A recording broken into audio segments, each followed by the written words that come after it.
رکھیے عشرہ آپ کا کب ادا ہوگا؟ مثال کے طور پر 20 بوڑا عشرہ دھان تھا، 1 بوڑا ہم کو مدرسہ میں دینا تھا، مدرسہ کا مولوی آیا 1 بوڑا دے دیا، عشرہ دینے کی نیت نہیں کیا تو آپ کا عشرہ ادا نہیں ہوگا۔ جس طریقے سے ہم نماز پڑھتے ہیں ایسے ہی ہاتھ باندھ لیا اور نیت نہیں کیا تو بغیر نیت کے نماز نہیں ہوتی ہے، اسی طریقے سے بغیر نیت کے عشرہ ادا نہیں ہوتا ہے۔ تو اب کیا طریقہ ہے؟ جب آپ کسی مولانا کو دے رہے ہیں، غریب کو دے رہے ہیں، اور کہیے آپ ان کو کہ یہ عشرہ لیجیے میں عشرہ دے رہا ہوں، نیت کر لیجیے، یا نہیں تو آپ 20 بوڑا میں 1 بوڑا الگ نکال کر کے رکھ لیجیے اور کہیے کہ یہ عشرے کا مال ہے، جب کوئی مولانا آئے تو یہ ان کو دے دینا۔ تو نکالنے کے وقت اگر ہم نیت کر لیتے ہیں تو وہ عشرہ ہمارا ادا ہو جائے گا، اور اگر ہم نے الگ نہیں کیا ایسے ہی بچے دے رہے ہیں تو یاد رکھیے عشرہ ادا نہیں ہوگا۔ جیسے بغیر نیت کے نماز نہیں ہوتی ہے ویسے ہی بغیر نیت کے نہ آپ کی زکات کی ادائیگی ہو سکے گی اور نہ عشرے کی ادائیگی ہو سکے گی۔ اس لیے میرے دوستو تیسری چیز ہے اموال تجارت۔ ایک بات اور عشرہ کے سلسلے میں بتا دوں، زکات کے اندر تو یہ ہے کہ 60 تولہ سونا، 52 تولہ چاندی یا اس کی قیمت ہے تب زکات فرض ہے، لیکن عشرہ میں یہ بات نہیں ہے۔ اگر آپ کو 20 کلو ہی اناج ہوا ہے تو 1 کلو آپ کو دینا پڑے گا۔ جہاں عشرے میں نصاب نہیں ہے، آپ کے باغیچے میں 20 ہی آم ہے تو 2 آم آپ کو اللہ کے راستے میں دینا پڑے گا۔ عشرہ نکالنے کے لیے چاہے پھل کا عشرہ ہو یا کھیتی کا عشرہ ہو وہاں مقدار شرط نہیں ہے۔ اسی طریقے سے زکات کے لیے عاقل ہونا ضروری ہے، بالغ ہونا ضروری ہے۔ اگر کوئی نابالغ بچہ ہے 1 لاکھ روپے لوگوں نے ہدیہ دیتے دیتے 1 لاکھ روپے ہو گیا تو جب تک نابالغ ہے 15 سال تک اس کے اوپر زکات نہیں ہوگا 1 لاکھ روپے۔ کوئی پاگل ہے، اس کے پاس پراپرٹی ہے، زمینیں ہیں، اس پر پاگل پر کوئی عشرہ زکات واجب نہیں، لیکن اگر کوئی پاگل کی زمین ہے لوگ آدھی کر رہے ہیں اس جا کر کے دے رہے ہیں تو اس پاگل پر بھی عشرہ واجب ہے، یاد رکھیے گا۔ اسی طریقے سے نابالغ بچے ہیں اور وہ نابالغ بچے کے پاس زمین کا پیداوار آ رہا ہے تو ان نابالغ بچوں کے اوپر بھی عشرہ واجب ہے۔ زکات واجب نہیں لیکن عشرہ واجب ہے، تو یاد رکھیے پاگل پر بھی عشرہ واجب ہے، بچے پر بھی عشرہ واجب ہے، اور زکات میں مقدار شرط ہے لیکن عشرہ کے اندر کوئی مقدار شرط نہیں ہے۔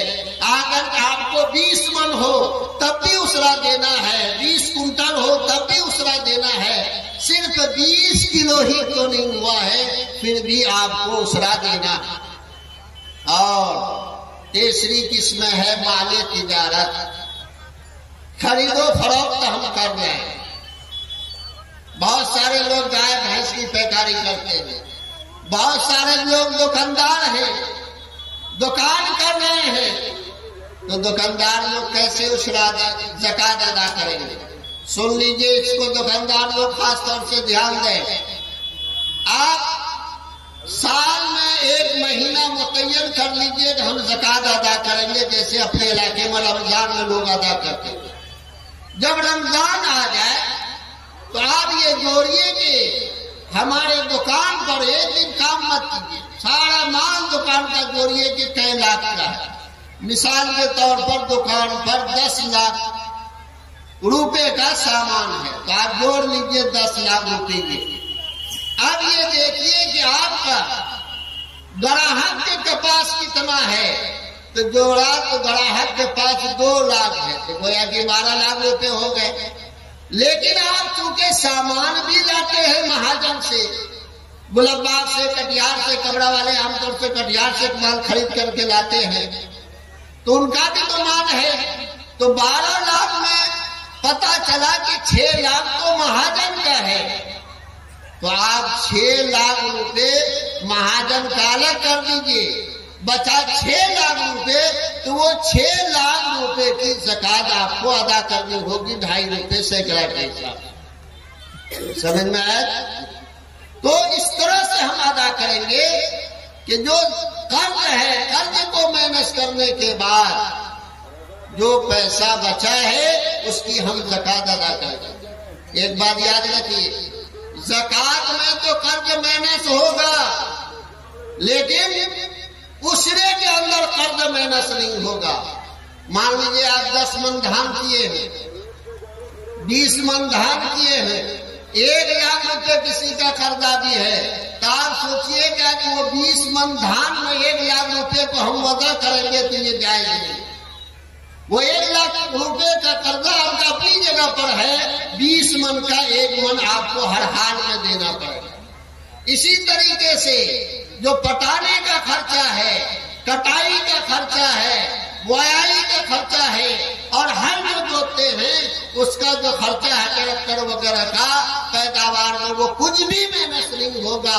جو بھی خرچ ہے وہ آپ کا ہے. آپ کو اللہ نے 20 من میں 19 من چھوڑ دیا ہے، وہ اسی لیے تاکہ آپ پٹائیے بھی، خرچہ بھی کیجیے، سب کچھ کیجیے. اللہ کو خالص 1 من چاہیے. اور چوتھی قسم ہے سائمہ جانور، گائے بھینس بکری جو چراتے ہیں. اس کے اندر یہ ہے کہ 40 بکری پر 1 بکری، بھینس یا گائے ہے تو 30 بھینس پر 1 بھینس کا بچہ ہے 1 سال کا. 30 گائے پر 1 گائے کا بچہ ہے 1 سال بعد.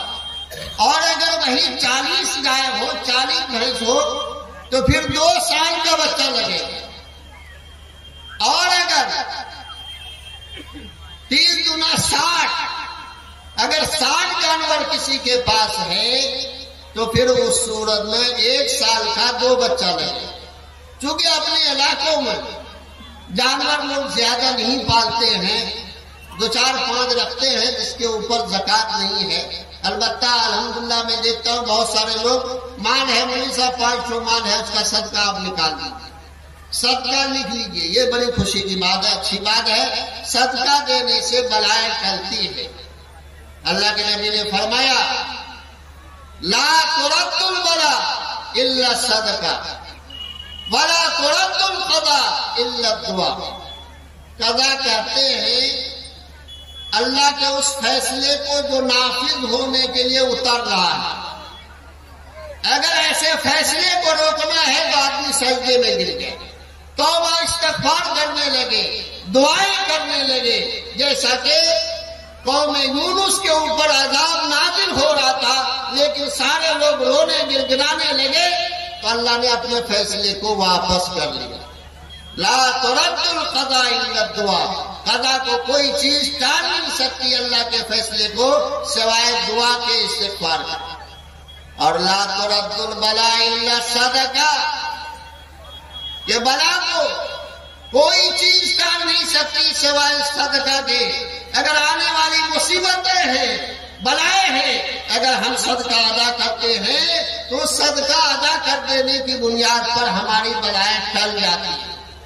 اللہ کے نبی نے فرمایا اپنے مال کی حفاظت زکات کے ذریعے کرو. کیا فرمایا؟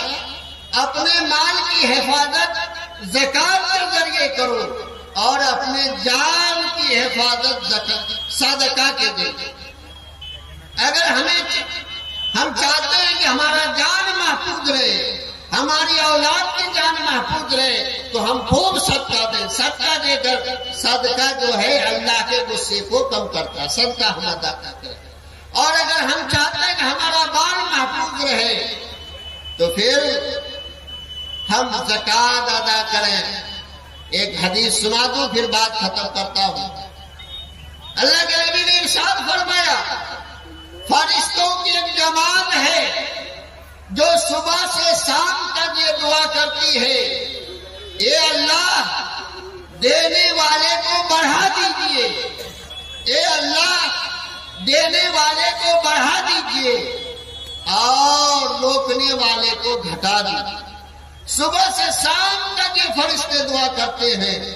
اب بتائیے جو آدمی اللہ کے راستے میں دے رہا ہو اس کے لیے فرشتے یہ دعا کر رہے ہیں کہ اللہ دینے والے کو بڑھا دیجئے، بتائیے کوئی روک سکتا ہے، گھٹا سکتا ہے؟ اور جو روک دیتے ہیں اس میں زکات نہیں دیتے ہیں، مال کی محبت میں کھو جاتے ہیں، بخیلی کرتے ہیں، اللہ فرماتے ہیں کہ فرشتے ان کے لیے صبح سے شام تک یہ بددعائیں کرتے ہیں، اے اللہ روکنے والے کو گھٹا دیجئے۔ تو بتائیے کوئی بڑھا سکتا ہے؟ ہرگز نہیں۔ اس لیے میرے دوستو ہم سب یہ طے کریں اور عہد کریں کہ ہمارے پاس جتنا بھی دہان ہوا ہے ہم جوڑیں گے اور جوڑ کر کے اسرا ادا کریں گے۔ 20 کلو میں 1 کلو، 20 من میں 1 من، 20 بورا میں 1 بورا، 20 کنٹل میں 1 کنٹل اگر ہم دے دیا ہے تو 20,000 میں 1,000 ادا کریں گے اور زائد ہی ادا کر دیں گے، کم ادا نہیں کریں گے۔ یاد رکھیے میں کیسے اندازہ لگاتا ہوں کہ یہ آدمی زکات صحیح ادا کرتا ہے یا نہیں، اسرا صحیح ادا کرتا ہے نہیں ہے۔ بس آپ بعد لوگ خفا ہو جاتے ہیں، مولوی صاحب کیا کیجیے، میں جاتا ہوں کہتا ہوں بھائی صاحب آپ کو کتنا دھان ہوا، بعد میں بولتا بولے کہ آپ کیا کیجیے کہ کتنا دھان ہوا، سمجھاتے نہیں کہ معلوم کر رہے آپ ہمارے بھائی، اگر پتہ لگا لیں گے تو کیا ہے، ہم زیادہ نہیں لیں گے۔ تو بہت سارے لوگ فوراً بتاتا ہے الحمدللہ ہم کو 20 من دھان ہوا مولانا، تو ہم کہتے ہیں کہ آپ 1 من اسرا ادا کرتے ہیں، اور جو کہتا ہے سوچتا ہے پتہ نہیں کتنا ہوا، معلوم تو نہیں ہے، اسرا زیادہ ہی ادا ہو جاتا ہے۔ یاد رکھیے ایسے لوگ اسرا صحیح ادا نہیں کرتے۔ جب آپ کو مال ہی کا پتہ نہیں ہے تو ہم کیسے جانیں گے کہ ہم اسرا ادا کر رہے ہیں؟ اس لیے دوستو اگر ہم چاہتے ہیں کہ ہم ترقی کریں، ہم سماج ہمارا ترقی کرے، فرشتوں کی دعائیں ہمیں لگے، تو یاد رکھیے سب لوگ طے کیجیے کہ ہم لوگ جوڑ کے اسرا ادا کریں گے۔ ذرا ہاتھ اٹھا کے وعدہ کیجیے کہ جوڑ کر انشاءاللہ اسرا ادا کریں گے، زکات ادا کریں گے۔ اللہ آپ کے ہاتھ اٹھانے کی لاج رکھ لے، اور آپ جو کچھ بھی دے رہے ہیں بہت دے رہے ہیں۔ ہم چونکہ علاقے میں چندہ کرتے ہیں، مجموعی طور پر ہم آپ سب کا شکر ادا کرتے ہیں کہ جو کچھ بھی دے رہے ہیں آپ الحمدللہ بہت دے رہے ہیں۔ اللہ آپ کو دن رات چگونے خوب ترقی دے، خوب ترقی دے۔ آپ ترقی کریں گے تو ہمیں بھی دیں گے، ہمارا ادارہ بھی ترقی کرے گا۔ اللہ آپ کو بھی آباد رکھے اور علاقے کے اداروں کو بھی آباد رکھے۔ وآخر دعوانا الحمدللہ رب العالمین۔